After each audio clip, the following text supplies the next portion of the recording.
नौकर जोर लगा लगाकर मेरा मसाज करता। मैं उसको पैसे पकड़ाती तो कहता, रहने दो मालकिन, वसूली रात को करूंगा। मैं कुछ समझ नहीं पाती। जैसे जैसे वह मसाज करता मुझ पर खुमारी बढ़ती ही जाती और मैं सुकून से गहरी नींद सो जाती। लेकिन एक रात मुझे नींद नहीं आई। मेरे तो होश उड़ गए जब उस रात मसाज करते करते उसने, मेरा नाम दामिनी है, मैं बहुत खूबसूरत थी, इसीलिए शादी से पहले हर दिन मेरे लिए रिश्ता आता था। मैं अपने माँ बाप की इकलौती बेटी थी, इसलिए मेरा बाप चाहता था कि मैं डॉक्टर बनकर उसका नाम रोशन करूं। मगर जब मेरे लिए इतने अच्छे रिश्ते आते थे तो मेरी माँ मुझे कहती कि तुम अपनी पढ़ाई छोड़ दो ताकि मैं तुम्हारी शादी कर दूं। मगर मैं अपनी माँ से कहती थी कि मुझे तो डॉक्टर बनना है। मगर यह सुनकर मेरी माँ को गुस्सा आ जाता था और वह कहती थी कि तुम अभी शादी कर लो, ये डॉक्टर की पढ़ाई बाद में कर लेना। मगर मेरा बाप नहीं मानता था, इसलिए मेरी माँ एक बुजुर्ग बाबा के पास गई और उनसे कहा कि मैं अपनी बेटी की शादी करना चाहती हूँ। मगर उसका बाप नहीं मान रहा। कोई ऐसा ताबीज दो कि उसका बाप शादी के लिए फौरन मान जाए। उस बुजुर्ग ने मेरी माँ से 2000 रुपए लिए और ऐसा ताबीज दिया कि मेरा बाप मेरी शादी के लिए फौरन मान गया। ये रिश्ता दरअसल मेरे बाप के दोस्त ने अपने बेटे के लिए मांगा था और कहा कि आपकी बेटी शादी के बाद भी डॉक्टर बन सकती है।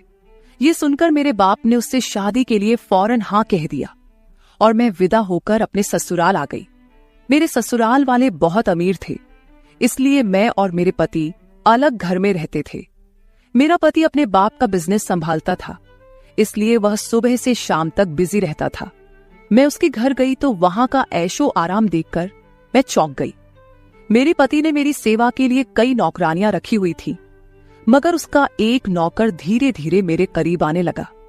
उस नौकर ने मुझसे कहा कि मैं यहाँ काफी सालों से काम कर रहा हूँ और आपके ससुराल वाले मुझे बिल्कुल घर के मेंबर की तरह ही समझते हैं। ये सुनकर मैंने भी उसे खास अहमियत देना शुरू कर दी। वह एक दिन मेरे कमरे में आ गया। मैं अभी तक बिस्तर में लेटी हुई थी। उसने मुझे थका थका देखा तो कहने लगा कि आप लेटे रहो, थक गई होगी। अगर आपको ऐतराज ना हो तो मैं आपके पैर दबा दूं। यह सुनकर मैं चौंक गई। मैं खूबसूरत थी, जवान थी, लेकिन मुझे मेरे पति के अलावा किसी मर्द ने नहीं छुआ था और ना ही मैंने किसी नौकर से कभी अपने पैर दबवाए थे। इसलिए मैंने फौरन मना कर दिया, क्योंकि मुझे अच्छा नहीं लगता कि कोई पराया मुझे छुए। यह सुनकर वह चुप हो गया और मेरे कमरे से चला गया। तभी मुझे एहसास हुआ कि मैंने उसकी बात का जवाब बहुत सख्ती से दिया था। शायद वह पहले भी मेरे ससुराल में ऐसे काम करता होगा, मगर मैंने साफ इनकार करके उसका दिल तोड़ दिया था। दरअसल मैं बहुत नरम दिल थी, इसलिए मुझे बाद में अफसोस होने लगा। मैं उसके बारे में सोचने लगी कि यह नौकर तो काफी जवान और खूबसूरत है, मुझे इससे पैर नहीं दबवाना चाहिए था। शायद मेरे पति को यह बात अच्छी ना लगे। अगले दिन भी ऐसा हुआ। नौकर ने यही बात मुझे दोबारा कहा। मैं उस दिन बहुत थकी हुई थी, इसलिए मैंने अपने पैर बिस्तर से नीचे कर लिए और उससे कहा कि तुम मेरे पैर दबा दो। यह सुनकर वह खुश हो गया और उसने मेरे पैर दबाने शुरू कर दिए। वह इतने धीरे धीरे पैर दबा रहा था कि मुझे फिर से नींद आने लगी। ये देखकर वह नौकर कहने लगा, मालकिन, आपको नींद आ रही है, आप बिस्तर पर लेट जाओ, मैं आपके पैर दबाता रहूंगा। मैं जैसे मदहोशी में थी, इसलिए फौरन बिस्तर पर लेट गई। वह नौकर बिस्तर पर आ गया और मेरे पैर दबाने लगा। उसके बाद मुझे होश नहीं रहा और मैं सो गई। मुझे नहीं पता था कि मैं कितने घंटे सोती रही। मेरी आंख खुली तो मैंने देखा कि वह नौकर अभी तक मेरे पैर दबा रहा था। ये देखकर मुझे उस पर तरस आ गया और मैंने हाथ बढ़ाकर अपना पर्स खोली और कुछ नोट निकाले और उस नौकर के हाथ में रख दिए। ये देखकर वह शर्माने लगा। मालकिन, आप मुझे पैसे देकर शर्मिंदा कर रही है। मेरी सैलरी अच्छी है, मुझे इन पैसों की जरूरत नहीं है। ये सुनकर मैंने उससे कहा कि यह पैसे तुम्हारी मेहनत के हैं। ये सुनकर उस नौकर ने मुझसे वह पैसे लिए और मेरे कमरे से निकल गया। मेरा पति रात को देर से आता था, इसलिए मैंने शाम को फिर उस नौकर को अपने कमरे में बुलाया और उससे कहा कि तुम्हारी मालिश से मुझे बहुत अच्छी नींद आती है, इसलिए जब तक मेरा पति घर नहीं आ जाता तब तक तुम मेरे कमरे में ही रहना। शायद नौकर को पैसे का लालच आ गया था, इसलिए वह मेरी बात सुनकर खुश हो गया और कहने लगा, मैं तो आपका मामूली सा नौकर हूं, जैसा आप कहोगे मैं वैसा ही करूंगा। आपके पैर दबाता रहूंगा ताकि आपकी थकान उतर जाए और आपको सुकून मिले। ये सुनकर मैंने उससे कहा कि तुम्हारे हाथों में जादू है, इसलिए तो मेरी सारी थकावट उतर जाती है। एक दिन नौकर ने मुझसे कहा कि आपकी सास भी कभी कभी मुझसे मसाज करवा लेती थी। ये सुनकर मैं चौंक गई।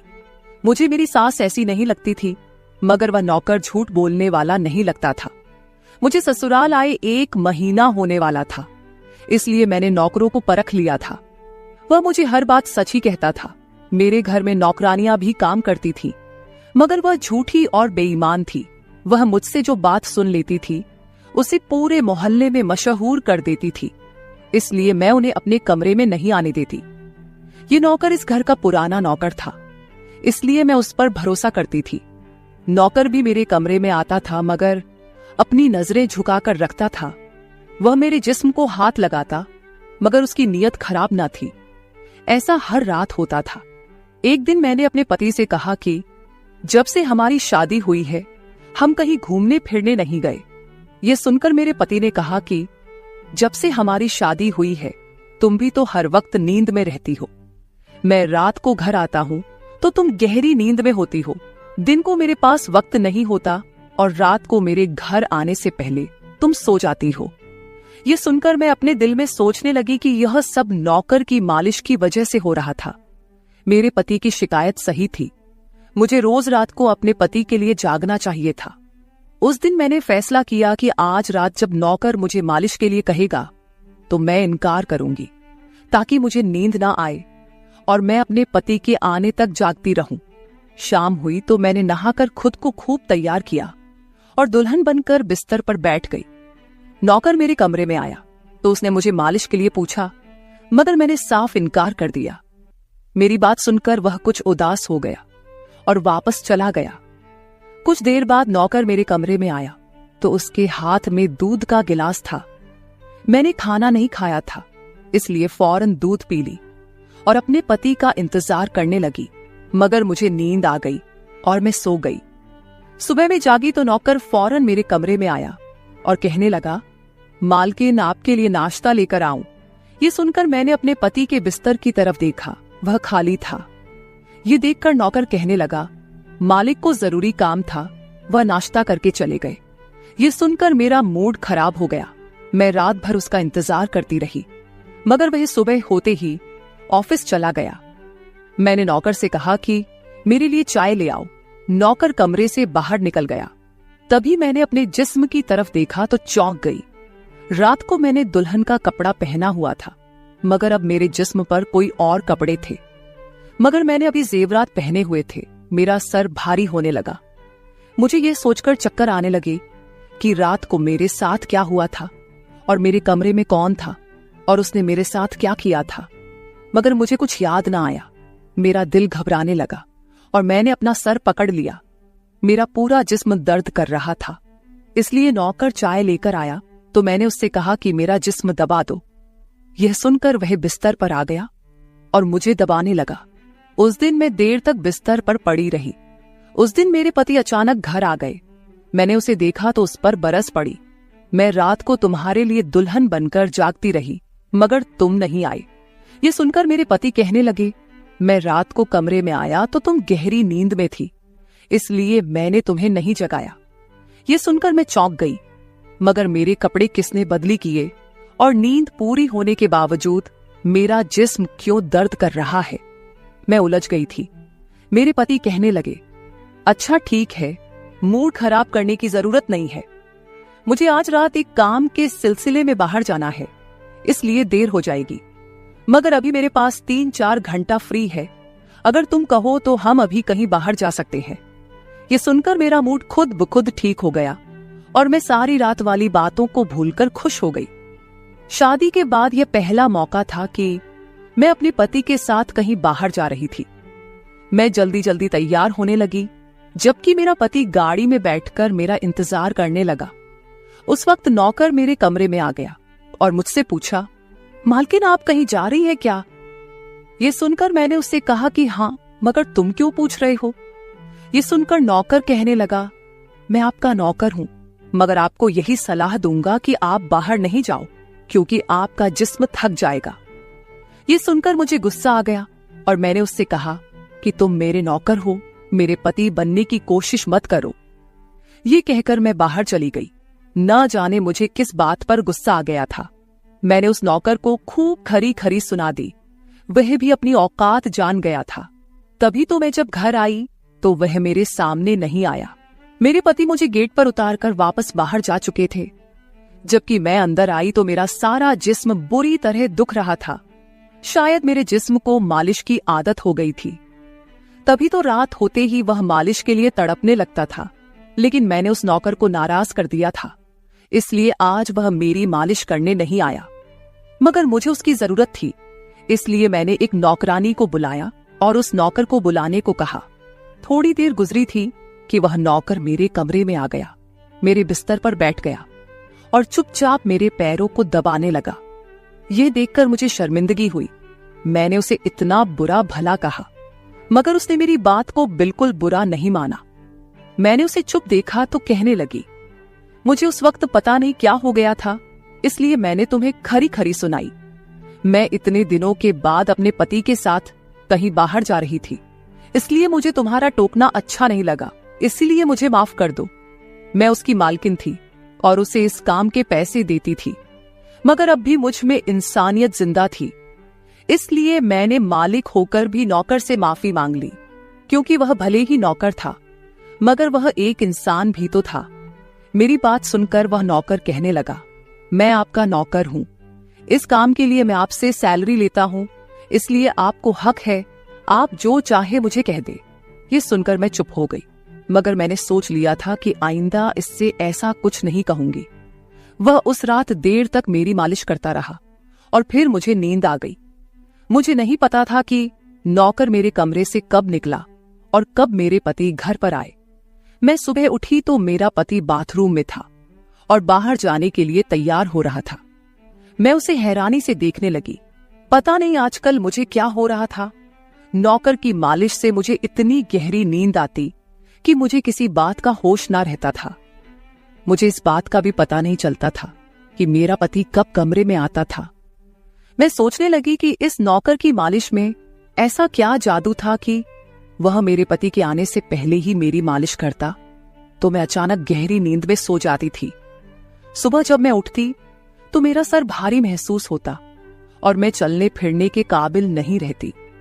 मगर यह बात मैंने अपने पति को नहीं बताई, क्योंकि मैं नहीं चाहती थी कि ये बात मेरे पति को पता चले कि मैं उस नौकर से मसाज करवाती थी। एक दिन मेरा पति दिन के वक्त घर पर ही रहा। मैंने नौकर से घर के सारे काम करवाए, अपने कमरे में नहीं आने दिया। नौकर भी घर के सारे काम करता रहा और मसाज वाली बात किसी के सामने अपने मुंह से नहीं निकाली। मैं भी चाहती थी कि यह बात किसी को पता ना चले। इस दौरान जब मेरा पति घर से बाहर जाता था, मैं उस नौकर को कमरे में बुला लेती थी। मगर एक दिन मेरा पति अचानक ही घर आ गया और मैं कमरे में थी। यह देखकर मैं बहुत घबरा गई और सोचा कि पति के आने से पहले नौकर को भगा दूं। मगर यह नौकर भी बड़ा समझदार था। मेरे पति के आने से पहले दूसरे काम पर लग गया और मेरे पति को कुछ पता नहीं चला। मैं मसाज घर की नौकरानियों से भी करवा सकती थी, मगर उस नौकर के हाथ में क्या जादू था कि मैं उसे हर रोज अपने कमरे में बुला लेती थी। मुझे पता नहीं क्या हो जा रहा था। जिस रात मैं नौकर से मसाज नहीं करवाती थी, उस रात मेरे पूरे जिस्म में दर्द हो जाता था। सुबह में जागती तो मेरा सर भारी हो जाता था और मुझे थकान भी हो जाती थी। एक रात मैंने नौकर से मालिश करवाई और गहरी नींद सो गई। सुबह मेरी आंख खुली तो फिर से मेरे कपड़े चेंज हो चुके थे। ये क्या माजरा था? ऐसा कौन करता था? क्या मेरा पति मेरे साथ ऐसा कर रहा था? मैं सोच में पड़ गई। मैंने शीशे के सामने जाकर देखा तो चौंक गई। मेरे पूरे जिस्म पर लाल निशान पड़ गए थे। यह कैसे निशान थे? मैं अपने जिस्म पर हाथ फेरने लगी। मैं जैसे उस निशान को मिटाना चाहती थी, मगर ऐसा ना हुआ। अगले दिन फिर मैंने अपने जिस्म को देखा कि निशान खत्म होने के बजाय फैलने लगे थे। मैं घबरा गई। तभी मेरे कमरे में नौकर आ गया और उसने मुझे मालिश को कहा। मैं उस निशान को छुपाना चाहती थी, इसलिए उसे कहा कि आज तुम सिर्फ मेरे पैर दबा दो। उसने मुझसे कुछ नहीं पूछा, मगर मैं अंदर ही अंदर डर रही थी। किसी दिन मेरे पति ने यह निशान देख लिए तो मैं उसे क्या जवाब दूंगी। मैं ये सोच सोचकर थक चुकी थी, इसलिए मैंने तकिए पर पैर रख दिए। नौकर मेरा मसाज करने लगा। मेरी आंखें नींद से बंद होने लगी थी। तभी मुझे नौकर ने ऐसी बात कह दी जिसे सुनकर मेरे होश उड़ गए। उसने मुझसे कहा, मालकिन आप मुझे बहुत अच्छी लगती हो। मेरी आंखें बहुत बोझल होने लगी थी। मुझे उसकी बात समझ नहीं आई और फिर मैं गहरी नींद सो गई। सुबह मेरी आंख खुली तो मेरा पति भी बिस्तर में लेटा हुआ था। मेरा सर भारी हो रहा था और जिस्म दर्द से छूट रहा था, मगर उसके बावजूद मैं अपने पति के करीब गई और उसे धीरे से उस निशान के बारे में बता दिया। मैंने सोचा कि यह निशान बढ़ रहे थे, इसलिए मुझे यह बात अपने पति को बता देनी चाहिए। यह सुनकर मेरे पति ने मेरे जिस्म से कपड़ा हटाया तो वह उछल पड़ा। वह मुझसे दूर हो गया और कहने लगा, तुमने मुझे धोखा दिया है, बेवफाई की है और तुम्हें उसी की सजा मिली है। यह कोई बीमारी नहीं है, बल्कि तुम्हारा गुनाह है। मुझ में क्या कमी थी जो तुमने दूसरा मर्द तलाश कर लिया। मैं काम में बिजी था, मर तो नहीं गया था कि तुमने एक और चक्कर चला लिया। यह सुनकर मैं हक्का बक्का रह गई। मैंने उससे कहा कि यह आप कैसी बातें कर रहे हैं, मैं बेकसूर हूं। मगर मेरा पति हंसने लगा और कहने लगा, ये निशान बता रहे हैं कि तुम गुनहगार हो, इसीलिए मेरे घर से निकल जाओ, मैं तुम्हें तलाक के पेपर भेज दूंगा। उसने मुझे धक्के मार मार कर घर से निकाल दिया। मैं रोते हुए अपने माँ बाप के घर आ गई और उन्हें अपनी बेगुनाही का यकीन दिलाया। वह मेरे अपने थे, इसलिए उन्होंने यकीन कर लिया। उन्होंने कहा कि वह मेरे पति से बात करने जाएंगे, मगर उनके जाने से पहले ही तलाक के कागज आ गए और मेरी हंसती मुस्कुराती दुनिया उजड़ गई। मैं इसका जिम्मेदार किसको ठहराती? कोई भी तो नहीं था। मैं कई दिनों तक रोती रही। मुझे ऐसा लगने लगा था जैसे मैं मरने वाली थी। एक दिन मेरी माँ मेरे कमरे में आई और कहने लगी कि तुमसे कोई मिलने आया है। मैं भागकर गई कि शायद मेरे पति आए हो, उसे मेरी बेगुनाही का एहसास हो गया हो। मगर वहां मेरा पति नहीं था, बल्कि वही नौकर था जो उसके घर काम करता था। मैंने उसे आने का कारण पूछा तो वह कहने लगा, मैं आपके उन निशानों के बारे में जानता हूं। यह सुनकर मैं चौंक गई। मैंने उसको कसकर पकड़ा और उसकी शर्ट का बटन एक झटके से खोल दिया। मुझे अब समझ आया कि मेरे पति ने मुझ पर इतने गंदे इल्जाम क्यों लगाए थे। ये कहकर मैंने नौकर के सीने पर मुक्के मारने शुरू कर दिए। मैंने कहा, ये निशान मेरे जिस्म पर कैसे आए? तुमने मसाज के बहाने मेरे साथ क्या क्या किया था? मुझे सच सच बताओ। ये सुनकर नौकर ने मेरे दोनों हाथ पकड़ लिए और कहने लगा, मेरा नाम राजेंद्र है और मैं तुम्हारे साथ यूनिवर्सिटी में पढ़ता था, मगर मुझे तुमसे प्यार हो गया। मैं भी डॉक्टर बनना चाहता था और मैंने सोचा था कि जब हम दोनों डॉक्टर बन जाएंगे तो मैं तुम्हारे बाप से तुम्हारा हाथ मांग लूंगा। मगर एक दिन तुम्हारी सहेली की जुबानी मुझे पता चला कि तुम्हारी माँ तुम्हारी शादी जल्द करना चाहती है, इसलिए मैंने डर कर तुम्हारे घर रिश्ता भेजा। मगर तुम्हारे बाप ने इनकार कर दिया और कहा कि मैं अपनी बेटी की शादी तब करूंगा जब वह डॉक्टर बन जाएगी। इसलिए मैं टेंशन फ्री होकर अपनी पढ़ाई करने लगा।